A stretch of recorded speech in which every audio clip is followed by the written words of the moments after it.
Bonsoir, jeudi 26 décembre, je vous souhaite la bienvenue dans ce journal. Je vous l'annonçais dans les titres, les représentants des services des routes sont en conclave depuis ce matin. C'est à la faveur de la réunion annuelle des services des routes. On peut retenir que le redémarrage des chantiers des routes arrêtés pendant la crise est prévu pour 2014 et que plus de 4 milliards de francs CFA sont prévus pour l'entretien des routes des régions du Nord et des pistes des zones CMDT et OHVN. Le reportage de Agali Agissa. Faire le bilan des activités des services de route en 2013 et programmer celle de 2014. C'est l'objectif de cette réunion annuelle. En dépit de la crise politico-sécuritaire qu'a connue notre pays, des efforts ont été faits dans le cadre de l'amélioration des conditions des usagers de la route. Il s'agit entre autres du projet de construction de l'autoroute Bamako-Ségou, la phase numéro 1. Du projet d'aménagement en 2x2 voies de la Corniche, ici à Bamako, et en 2x3 voies du boulevard du 22 octobre 1946. Une enveloppe budgétaire de 18 milliards de francs CFA a été allouée par le Fonds d'entretien routier à l'entretien courant et périodique. Une nouvelle politique nationale des transports et des infrastructures routières est en cours d'élaboration pour 2014. Une feuille de route qui permettra de renforcer le réseau routier l'année prochaine à travers l'introduction des technologies dans la programmation et le suivi des travaux d'entretien des routes. Il est prévu le redémarrage des travaux de plusieurs routes suspendues à cause de la crise qui a traversé notre pays. On peut citer entre autres la construction et le bitumage de Nyono, Nyafunke, Tombouctou, Gundam, Diré. La construction et le bitumage de Wo, Bankas, Koro. Un montant d'environ 4,6 milliards de francs CFA est prévu pour l'entretien des routes dans les régions du Nord et les pistes rurales dans les zones de la CMDT et l'OHVN. Les activités de l'année 2014 devront permettre la création de 10 000 emplois. La salle de réunion du ministère de l'administration territoriale a abrité ce jeudi 26 décembre la réunion des ministres membres du comité interministériel de veille sur les inondations. On prépare à cette importante réunion, outre le ministre de l'administration territoriale, les ministres de la Santé, de la Sécurité, du Travail et des Affaires sociales et humanitaires, de l'urbanisme et de la politique de la ville, de l'équipement et des transports, de l'énergie et de l'hydraulique et le ministre délégué auprès du ministre de l'administration territoriale chargé des affaires religieuses et du culte. L'ordre du jour de cette rencontre a porté sur la restitution des résultats de l'exécution du plan de travail proposé à la primature. La réunion a décidé d'examiner de manière approfondie le rapport de l'inspection de l'intérieur sur les inondations 2013. Pour une adhésion massive à l'AMO, assurance maladie obligatoire, la Caisse malienne de sécurité sociale a lancé une vaste campagne de communication à travers tout le pays. C'est ainsi qu'elle a organisé un déjeuner de presse à l'intention de toutes les directions des ressources humaines des départements ministériels. À noter tout de même que plus de 1700 nouveaux adhérents ont été enregistrés. Mohamed Touré. Pour une plus grande implication des gestionnaires des ressources humaines dans l'adhésion massive des travailleurs à l'assurance maladie obligatoire, c'est l'objet de cette rencontre d'échange entre la Caisse malienne de sécurité sociale et les représentants des directions des ressources humaines des différents départements ministériels. Les échanges ont porté entre autres sur l'affiliation des assurés à l'AMO, leur immatriculation et le recouvrement des cotisations. Dans la mesure où la Caisse malienne de sécurité sociale et les GRH se retrouvent au sujet des mêmes personnes, il est toujours bon qu'on en parle et qu'on discute des problèmes qui nous préoccupent de part et d'autre. La Caisse malienne de sécurité sociale intervient dans l'AMO en tant qu'organisme gestionnaire délégué chargé de la pré-immatriculation des fonctionnaires civils et militaires et aussi des parlementaires, du recouvrement de leurs cotisations et du remboursement des prestations de soins D'où ce grand effort de communication qui s'étend sur l'ensemble du territoire national. On a constaté des difficultés dans la gestion quotidienne de l'AMO. Les GRH devaient savoir que si les cotisations ne sont pas payées régulièrement, au bout de 6 mois, on arrête les prestations. Avec le nouveau processus de communication, la directrice générale s'est félicitée de l'engouement de plus en plus grandissant pour l'AMO et a salué ce qu'elle a appelé les réadhérents qui sont aujourd'hui plus de 1700. A rappelé que les taux de cotisation sont de 4,48% pour les employés de l'État, 3,6% pour les salariés en activité et 0,75% pour les retraités. La Caisse malienne de sécurité sociale qui ne lésine pas sur les moyens pour une grande mobilisation. Elle a lancé ce matin dans les 6 communes du district de Bamako sa journée nationale d'information et de sensibilisation. C'est pour transmettre les informations utiles aux usagers. Le lancement a été suivi par Nando Dambélé. Plus qu'une journée d'information, cette cérémonie a une allure de journée porte ouverte sur la Caisse malienne de sécurité sociale. Elle a permis de livrer aux affiliés les informations utiles sur les prestations de la Caisse, dont l'assurance maladie obligatoire. On s'est rendu compte que l'assurance maladie obligatoire, l'AMO, a débuté dans des conditions difficiles. En vue d'endiguer cette difficulté-là, la Caisse malienne de sécurité sociale organise cette journée nationale dans toutes ces structures déconcentrées en vue de les informer des prestations que nous servons pour l'assurance maladie obligatoire. Pour mieux passer le message, en plus des slogans, les responsables de la Caisse ont développé 7 modules allant de la préimmatriculation à la feuille de soins. Les échanges ont suscité la satisfaction de tous. Aujourd'hui, plus que jamais, c'était nécessaire de faire cette journée. Les assurés en sont informés et ils y participent. Après ces participations, ils ressortent édifiés. Selon les initiateurs, l'exercice concourt à dissiper tous les doutes autour du régime de l'assurance maladie obligatoire, la Caisse malienne de sécurité sociale étant un organisme gestionnaire délégué. Ce communiqué de l'Ordre des avocats du Mali, Maître Seydou Sidiki Koulibaly a été élu ce jour 26 décembre bâtonnier de l'Ordre des avocats du Mali. Il succède à Maître Issaka Keïta. Le nouveau bâtonnier est assisté d'un conseil de l'Ordre composé de 18 avocats, tous élus pour 3 ans. Rappelons que le bâtonnier représente l'ordre des avocats devant toutes les institutions et assure en outre le respect des règles déontologiques de la profession d'avocat. Voilà, Maître Seydou Sidiki Koulibaly est le nouveau bâtonnier de l'ordre des avocats du Mali. Le 17 juin 2015 à 1h GMT, c'est la date butoir d'arrêt de la diffusion analogique fixée par l'Union internationale des télécommunications. Mais voilà, le Mali accuse un retard considérable dans cette transition vers le tout numérique.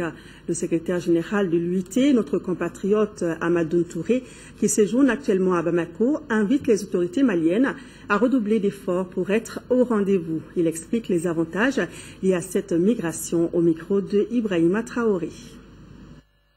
La télévision numérique apportera beaucoup d'avantages. D'abord, je dirais le fait que nous aurons d'abord beaucoup d'informations à notre disposition. Il y aura une utilisation plus efficace du spectre de fréquences qui permettra de donner des économies d'ailleurs qu'on appelle la dividende numérique aujourd'hui, qui va être utilisée pour d'autres services, mais tout en multipliant le nombre de canaux dans la même bande de fréquences. Juin 2015 est vraiment la porte à côté et donc il faudrait qu'on s'active. Mais je lance un appel aux autorités maliennes à prendre ça très au sérieux. Tous les avantages qu'on pourra tirer vont bien au-delà des dépenses potentielles. Un pays qui ne parviendra pas à respecter ce rendez-vous, qu'adviendra-t-il? J'espère que non. En tant que secrétaire général de l'UIT, je me refuse carrément de penser à ce scénario. J'aimerais encourager tous les pays à le faire. Rien n'est impossible, on peut y arriver. Il suffit de prendre ça au sérieux et de mettre une politique en place. Cette question m'a été souvent posée et c'est un piège parce que je donnerais l'occasion à des pays qui sont à la traîne de trouver un prétexte pour dire qu'ils peuvent attendre encore. Mais je crois que c'est pas une bonne option. Le budget 2014 de la Société malienne de gestion de l'eau potable, SOMAGEP SA, s'élève à plus de 24 milliards de francs CFA. La SOMAGEP SA entend procéder à de nouveaux raccordements au réseau d'eau afin de satisfaire ses clients. Au cours de leur 8e session, les administrateurs de la SOMAGEP SA ont apprécié le budget et le programme d'activité 2014 ainsi que l'exécution du budget 2013. Ramata Konaté. Nous sommes aujourd'hui plus de 150 000 abonnés de la Société malienne de gestion de l'eau potable SOMAGEP. Les chiffres sont fournis par le président directeur général de la structure. Pour satisfaire ses abonnés et prendre en charge les besoins sans cesse croissants en eau, une série d'activités sont prévues en 2014. Nous comptons augmenter la production déjà et pour faire face à la demande et aussi procéder à de nouveaux raccordements. Donc mettre en œuvre des actions pour faire fonctionner les nouvelles stations qui seront mises à notre disposition donc par la Société malienne de patrimoine de l'eau potable. La réalisation de ces activités nécessite un budget conséquent. Notre budget prévisionnel de 2014 s'établit en recettes et en dépenses à peu près 25 milliards de francs CFA, donc avec un résultat net positif de 180 millions de francs CFA. Donc les recettes sont en augmentation par rapport à 2013 de 13% environ. Et aussi nous avons enregistré un nombre important de nouveaux raccordements à nos réseaux de distribution dans les 18 centres que nous gérons sur toute l'étendue du territoire. L'année 2014 verra surtout la mise en œuvre de plusieurs actions visant à faire face aux coupures intempestives d'eau pendant la saison chaude.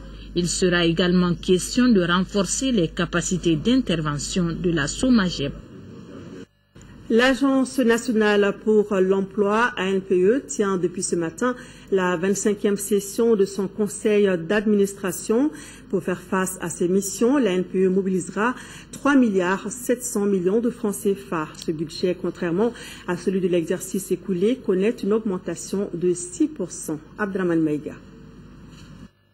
Au cours de ce conseil, les administrateurs de l'Agence nationale pour l'emploi ANPI ont adopté le budget et le programme d'activité de 2014. Ce budget, qui se chiffre à plus de 3,7 milliards de francs CFA, est en augmentation de 6% par rapport à celui de l'exercice écoulé, qui se chiffrait à 3,534 millions de francs CFA. Ce budget 2014 permet à l'ANPI de réaliser des activités relatives à la formation, à l'intermédiation et à la production de l'information sur le marché de l'emploi.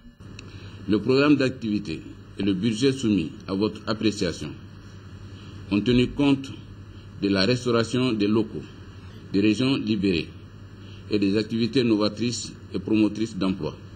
Ce programme de 2014 sera également enrichi par la prise en compte de deux préoccupations du gouvernement. Il s'agit de la migration professionnelle et de la mise en place d'un fonds de garantie destiné à promouvoir l'auto-emploi au Mali. Ce nouveau fonds qui vient d'être créé permettra aux entreprises, toutes les entreprises sont éligibles à ce fonds, quel que soit le niveau d'investissement.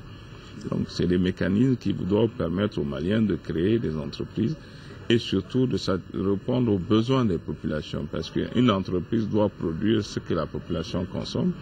L'atteinte de ces objectifs permet à cette institution de répondre avec efficacité à ses engagements. C'est pourquoi le président du conseil d'administration a invité les participants à des débats francs et constructifs pour donner une nouvelle orientation à la structure. Le Centre de recherche et de lutte contre la drépanocytose a tenu la 8e session de son conseil d'administration au Point G. Le projet de budget de ce centre se chiffre à plus d'1,260 milliard de francs CFA pour l'année à venir, soit 13% d'augmentation par rapport au budget 2013. Les précisions de Daouda Sidiki Diarra. Avec un taux de réalisation de 70% et un taux d'exécution de 93%, la mobilisation en termes de ressources ne faiblit pas au Centre de recherche et de lutte contre la drépanocytose. Voilà ce que le conseil d'administration de cette structure sanitaire a constaté au cours des travaux de sa 8e session ce jeudi au Point G. Le projet de budget que nous avons l'honneur de soumettre à votre appréciation s'élève à 1,260 264 220 960 francs CFA en 2014, soit 13% d'augmentation par rapport à l'année qui finit.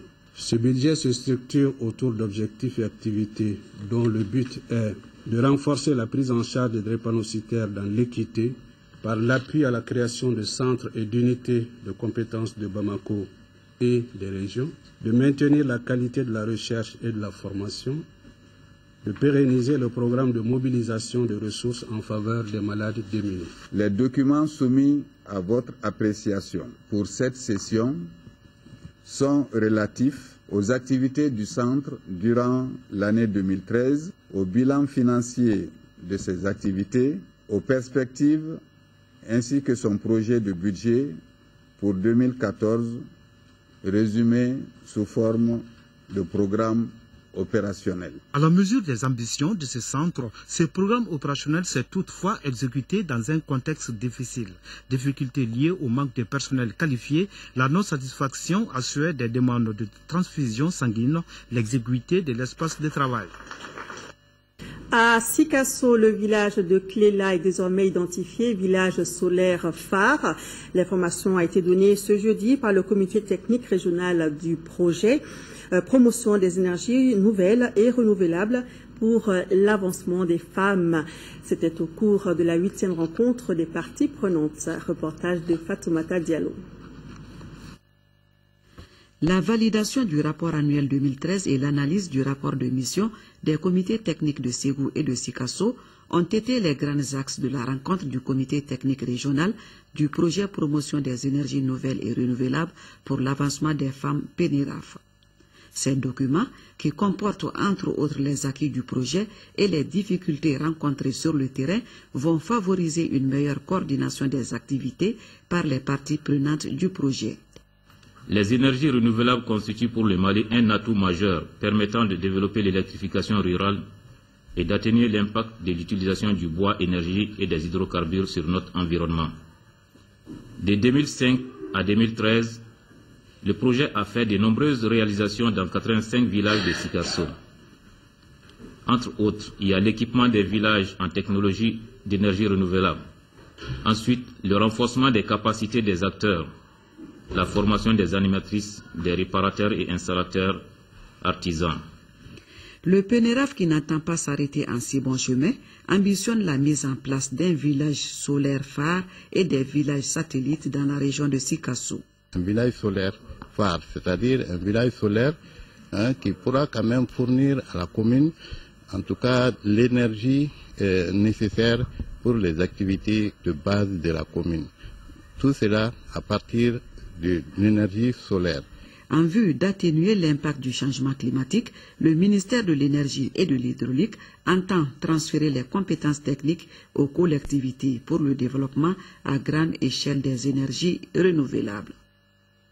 Parlons à présent solidarité. 119 millions de francs CFA, c'est le coût du programme d'aide d'urgence alimentaire des déplacés et leurs familles d'accueil dans le cercle de Nyono, une action de l'ONG Accord Mali pour améliorer le cadre de vie de ces personnes. La cérémonie de clôture des activités, c'est avec Fousseini Samaki.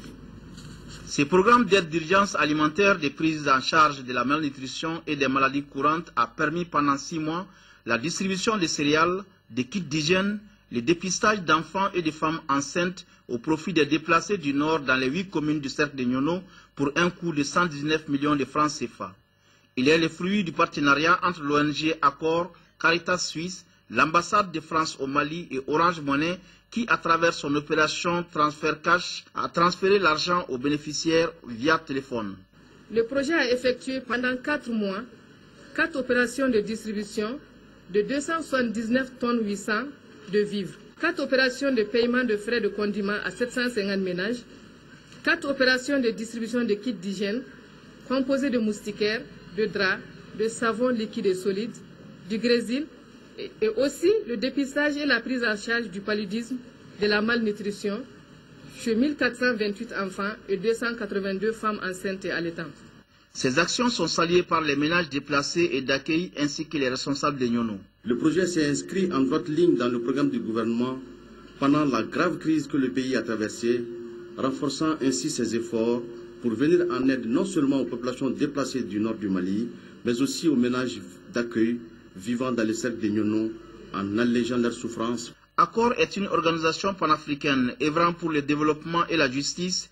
Elle évolue dans 18 pays africains dans les domaines de la réhabilitation des communautés vulnérables, la promotion socio-économique et citoyenne des femmes. Le Conseil pour la promotion de l'économie locale vient de tenir à Ségou son deuxième salon de la créativité et de l'innovation. Il s'agit de promouvoir l'économie locale et donner la chance aux opérateurs économiques d'être plus compétitifs sur le marché régional et sous-régional. Honoré Tieni. Ils sont au total une quinzaine d'exposants venus de l'ensemble du pays. Les produits exposés vont des produits artisanaux en passant par l'agroalimentaire et les textiles. Il s'agit donc pour le Conseil pour la promotion de l'économie locale d'offrir l'opportunité aux opérateurs économiques d'augmenter leurs chiffres d'affaires, surtout en cette période de sortie de crise au Mali et la relance des activités économiques en 4e région. Il s'agit de valoriser, d'appuyer les acteurs économiques locaux afin de promouvoir et booster l'économie locale. C'est un salon, c'est pas fait pour chercher de l'argent, mais pour pouvoir supporter les coûts des charges, nous avons fixé des prix symboliques. Deuxième du genre, ces salons devraient permettre aux acteurs locaux d'être plus créatifs et compétitifs afin de redorer davantage l'image du pays. Une initiative bien appréciée par les autorités. Si ce salon n'existait pas, il fallait le créer. Parce qu'au niveau du ministère de l'Artisanat et du Tourisme, nous pensons que le développement ne peut se faire qu'à partir de la base. L'économie locale est le moteur de l'économie de tout pays. Et on ne peut se développer qu'à partir des petites et moyennes entreprises. Et le secteur de l'artisanat en regorge et ne demande qu'à développer ses compétences pour pouvoir participer au développement local. Une visite guidée des stands aura permis aux invités d'apprécier la créativité des exposants.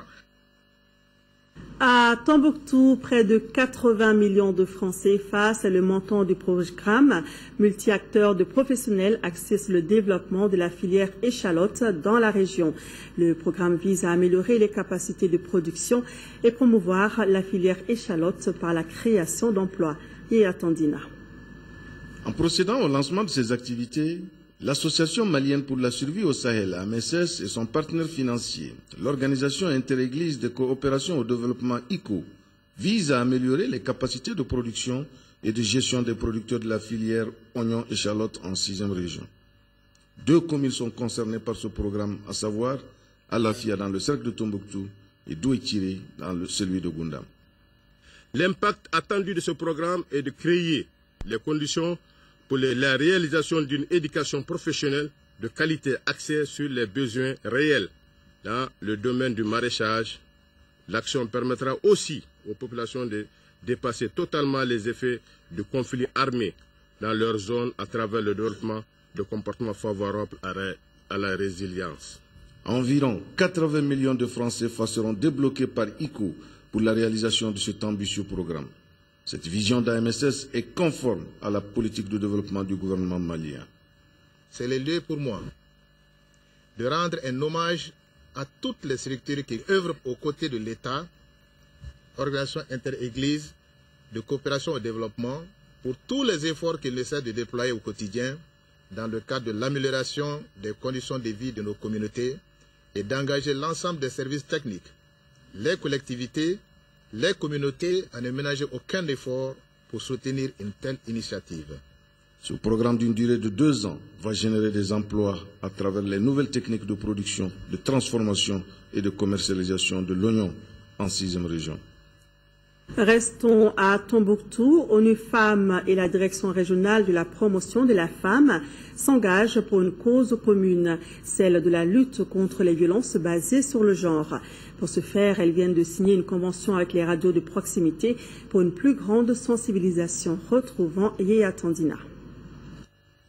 Le conflit au nord a meurtri les populations. Les femmes et les filles sont les plus affectées par les violences. C'est pourquoi le département en charge de la promotion de la femme, en collaboration avec ONU Femmes, vient de nouer un partenariat avec les radios de proximité de la région de Tombouctou. Ici, les attentes sont grandes. L'objectif de cette activité est d'informer et de sensibiliser de façon générale le grand public et de façon particulière les femmes et les filles sur les conséquences néfastes des VBG. Nous comptons sur votre professionnalisme pour la diffusion des messages clés en vue d'une sensibilisation de masse sur les conséquences des violences basées sur le genre. Quant aux radios, elles se sont engagées à respecter le contenu et à s'y mettre pour une large sensibilisation. Nous engageons, et cela de façon très avancée, de diffuser ces messages et les mots-clés en relation avec ces messages. À Tombouctou, 5 radios sont concernées par ce partenariat, à savoir Bouctou, Djamana, Tahnit, Al-Farouk et Lafia. Après les femmes, parlons des enfants. Près de 100 millions de francs CFA pour offrir à 20 000 enfants du Mali des vêtements. C'est la campagne de distribution qui vient d'être lancée par l'ONG Al-Farouk. Les premiers dons ont été remis au village d'enfants SOS de Salankoroba et au centre Al-Firdous pour les élèves coraniques de Sébenikoro. Reportage de Batraoré. Les pensionnaires du village d'enfants SOS de Salankoroba et les élèves du centre Al-Firdos pour les études coraniques de Sébenikoro sont les premiers bénéficiaires de cette action humanitaire qui va s'étendre à d'autres centres les jours à venir. L'ONG Al-Farouk et son partenaire, la Fondation Amir Mohamed Ben Rachid des Émirats Arabes Unis, entendent ainsi soutenir les enfants démunis. Farouk est une ONG socio-humanitaire. Donc, on a beaucoup travaillé dans ce domaine. L'objectif, c'était pour, comme vous savez, les enfants, surtout dans cette période de froid-là, les enfants ont fort besoin de vêtements. Ce don, c'est dans le cadre de la campagne de Son Altesse Mohamed Ben Rachid Al Maktoum, la campagne de vêtements d'1 million d'enfants démunis du monde. Une action qualifiée de salutaire par les bénéficiaires, car tombant au bon moment. SOS Mali se réjouit beaucoup d'être parmi les bénéficiaires de cette campagne de distribution de vêtements, afin de venir en aide à 1 million d'enfants. Ce geste de solidarité vient à point nommé. Pour qui connaît l'importance des habits dans la protection des enfants, surtout en cette période de fraîcheur. Le geste, selon ces initiateurs, s'inscrit dans le cadre d'une vaste campagne mondiale qui vise à habiller 1 million d'enfants dans le monde. Outre le Mali, certains pays de la sous-région comme le Sénégal et la Gambie sont concernés. Retournons à Sikasso, c'est le lieutenant-colonel Adama Berté qui dirige désormais la Légion de la gendarmerie de Sikasso. Il remplace le lieutenant-colonel Moussa Nimaga, appelé à diriger la Légion de Bamako. La cérémonie de passation dirigée par l'inspecteur en chef, Bourama Berté, s'est déroulée en présence des autorités militaires et administratives de la région de Sikasso. L'inspecteur en chef a félicité le colonel Nimaga pour les bons services rendus au cours de son séjour dans la région avant de féliciter le nouveau légionnaire. Il a rassuré qu'il bénéficiera de tout le soutien de la gendarmerie nationale pour mener à bien la mission à lui confiée. L'Association malienne des droits de l'homme, AMDH, se réjouit de l'arrestation par l'armée malienne de Aliou Mahamat Touré, commissaire islamique du Mujiao à Gao. Touré est l'un des responsables présumés des crimes les plus graves commis par le Mujiao pendant l'occupation des régions du Nord, notamment celle de Gao. L'AMDH félicite les autorités militaires pour cette action qui, sans doute, est une étape importante vers le soulagement des victimes d'amputation, de viols et de torture à Gao, mais aussi des organisations de l'AMDH qui accompagnent ces victimes devant la justice. L'AMDH exhorte les autorités maliennes à mettre M. Touré à la disposition de la justice dans les plus brefs délais aux fins de diligence de l'instruction judiciaire en cours tout en préservant ses droits en tant que prévenu. World Vision procède depuis lundi dernier à une campagne de sensibilisation sur la circulation routière.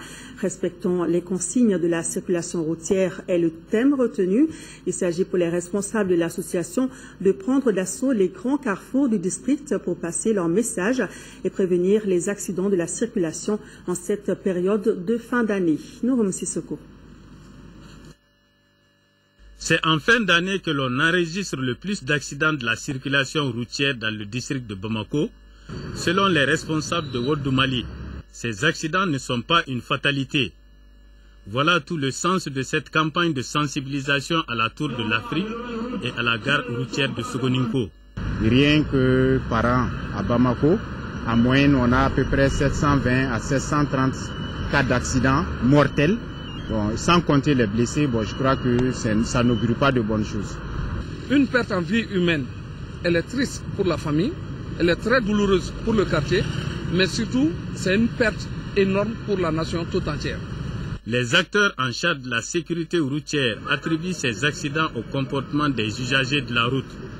Et les conséquences sont multiples. En matière d'accidents de la circulation routière, les 85% des accidents sont dus au comportement humain. Le non-respect du code de la route, à cela s'ajoutent les infrastructures routières. Le message essentiel que nous avons lancé, c'est quoi? C'est que l'intervention ne vaut rien quand la prévention est là. La bonne conduite des usagers est la meilleure des conduites. Et c'est ce que nous envisageons avec l'appui de World, sensibiliser le maximum de gens pour que les gens puissent conduire doucement et préserver leur vie, parce que c'est de cela qu'il s'agit. Rappelons que World Mali est à sa 3e édition de campagne sur la sécurité routière à Bamako. Voilà, soyons prudents sur les routes, surtout en cette fin d'année. Message de l'association World Mali. L'ambassadeur du Mali au Sénégal rappelle aux ressortissants maliens résidant au Sénégal, en Gambie, en Guinée-Bissau et au Cabo-Verde que les opérations de révision des listes électorales pour les inscriptions, les transferts et les radiations se poursuivent tous les jours à la chancellerie de l'ambassade à Dakar, et ce jusqu'au 31 décembre 2013.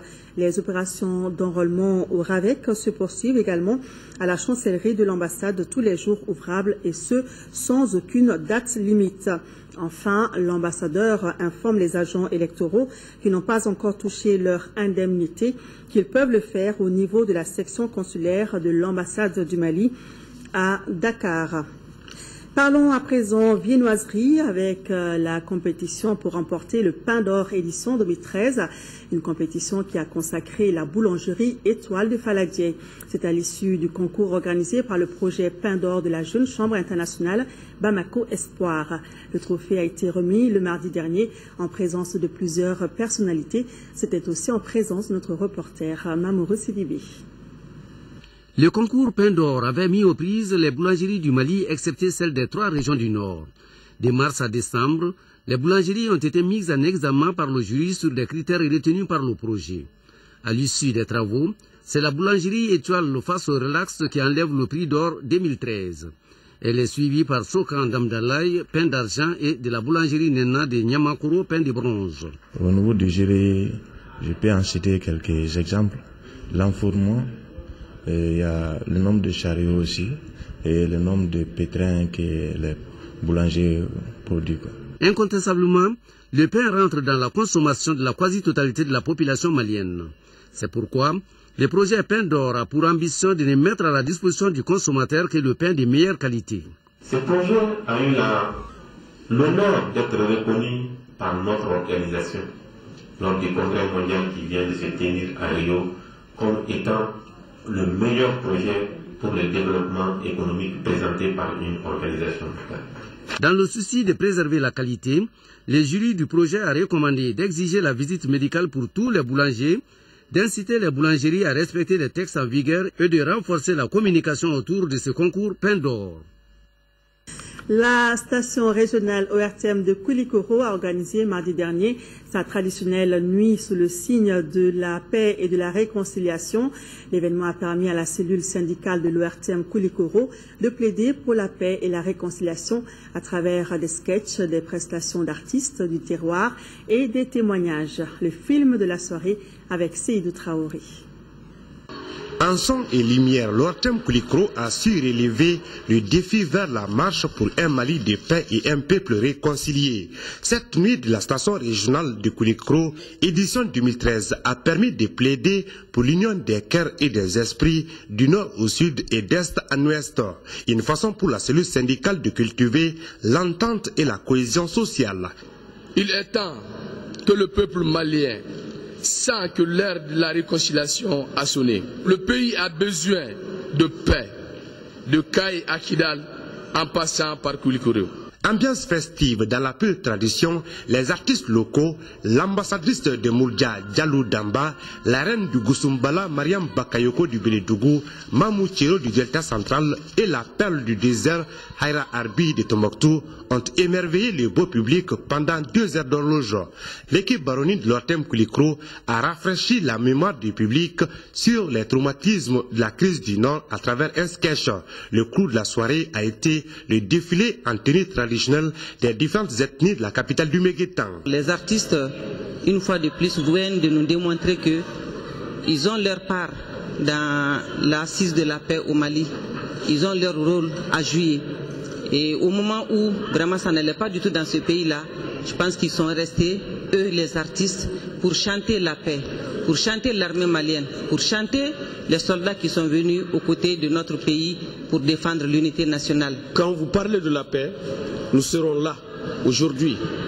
Demain, si vous parlez de la paix, nous serons là également. Ce que j'ai vu ce soir, ça réveille toute la fierté de tous les Maliens. La réussite de cette nuit au Ortem Koulikro dédiée à la paix et à la réconciliation a été possible, il faut le rappeler, grâce à l'accompagnement des grands partenaires et sponsors. Le directeur de l'Ortem Koulikro a saisi l'occasion pour témoigner la disponibilité de son équipe dans les campagnes de sensibilisation sur la paix et la réconciliation nationale. Restons dans le même registre, dans la mouvance de la célébration de Noël. Le groupe musical Les Merveilles a donné un show hier soir au Palais de la Culture de Bamako. Ce concert live entre aussi dans le cadre des activités du cinquantenaire de l'Association des groupements des églises et missions évangéliques protestantes. La soirée a été placée sous le signe de la paix et de la réconciliation nationale. Mohamed Ould Mamouni. Ce sont les berges du fleuve Niger qui ont servi de cadre à ce concert live organisé par le groupe musical Les Merveilles en partenariat avec l'Association des groupements des églises et missions évangéliques protestantes. C'est la chorégraphie du groupe AD qui a donné le ton de la soirée. Après ce fut le tour du groupe Les Merveilles de faire son entrée sur la scène.